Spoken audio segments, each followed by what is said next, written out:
Pemirsa, koperasi di Bali berjumlah 5.848 koperasi, namun tidak semuanya aktif. Koperasi yang tak aktif sebesar 25%.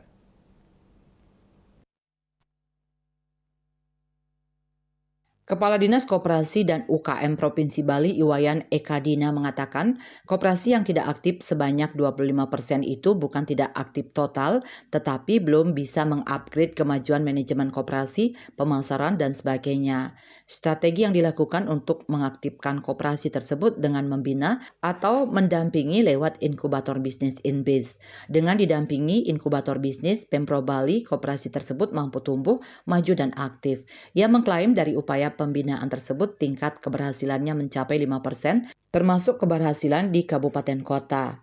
InBiz merupakan bentuk fasilitasi tahun 2022 tentang pengembangan kewirausahaan nasional, sementara koperasi dibantu melalui LPDB, bahkan 100% dananya diberikan untuk pengembangan koperasi. Cita Maya Bali Pos melaporkan.